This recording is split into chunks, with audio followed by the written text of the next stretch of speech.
Very nice. All right, well, my time is up, but Lily, I'm happy to write you a note if you need one. That might help, I'm not sure.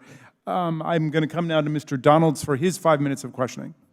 Thank you, Mr. Chair. Witnesses, thanks for being here. Appreciate it.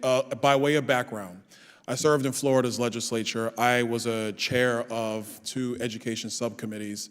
I wrote legislation about providing people who live within a county the ability to review all material, whether it's classroom or library material, and that all taxpayers, whether they are parents or reside in the county, should have an ability to review that material and examine it, because they're the ones that pay for it.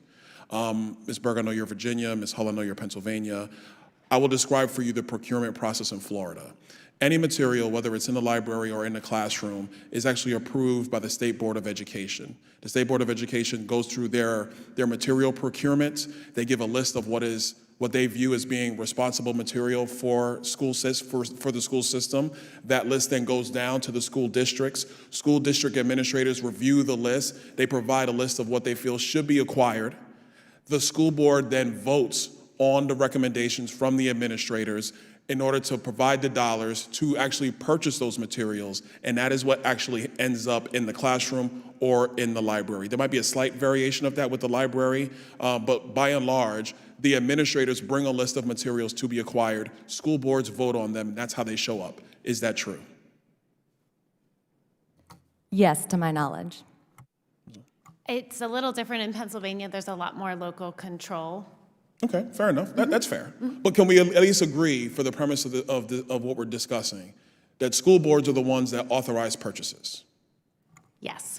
Does the school board have the legal authority and the taxing authority to decide what goes in and out of libraries and classrooms?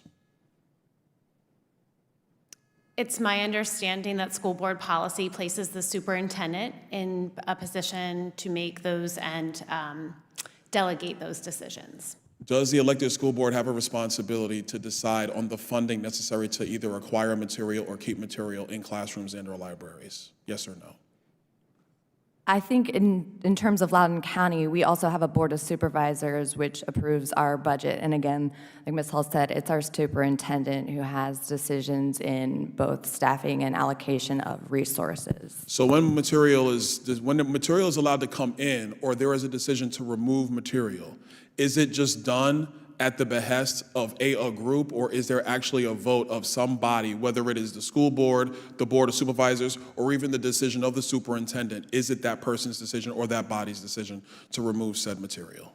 Not always. Most libraries have weeding processes where the removal of books in a general consensus, especially in nonfiction literature, where we need to keep updated and information accurate, and that is a process that is trusted to the experts, the librarians, to be able to do that process without any voting. Well, I would argue, Ms. Hull, that at the end of the day, you might decide what is going to sit in a library, but the funding comes from the taxing authority. And if they choose not to fund that purchase, they choose to remove that purchase, the responsibility falls with them. So if the body politic, the parents that live in a community, decide that they find material objectionable, and they go to their elected representatives who have authority over the school district, and they vote to remove material, wouldn't you say that is the appropriate way a representative democracy is supposed to work? Better question. Here's the better question. Should parents have the ability to have their voices heard about material that they think should be in front of their children, whether it is mandatory or whether it is optional? Do you think parents should have that ability to voice their opinions? Yes, absolutely, as I said in my statement, and they do have that right. The books that are being banned are a majority of the books from library, which are complete choice. They are not the books in our curriculum or required reading. You absolutely have a say in what your child should be able to read, but they're no longer coming to us, the professionals, the Ms. experts. Berg, I got one question. Wait, I'd like to finish my answer. The gentleman has the time. I got 45 seconds, so I got to Parents have a I got to say. focus this in. They don't have a say for Ms. every Berg, other parent. in the you'll get a county. chance. I would It's not his time. say I would not say that parents have the right to say for other parents. What I am saying is, do parents or a large part of the community at large have an ability to lobby or engage with their elected officials on the local level to decide what's in the room? I would say the answer to that is yes. Ms. Freeman, quick question for you. I know that I understand the situation that you laid out with your child. I have 3 sons. I could completely understand what you and your spouse are having to deal with, go through, explain, support your child, completely understand that. If the material was not in your child's library, would you be able to still acquire that material through Amazon, through Barnes & Nobles, or anywhere else?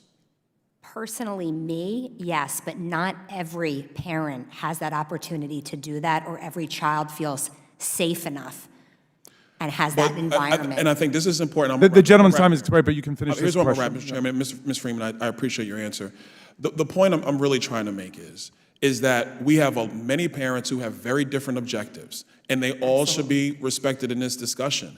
So to make the argument that books are being banned when they are going through the legal course of action to talk to their representatives, I think is very hyperbolic and is not actually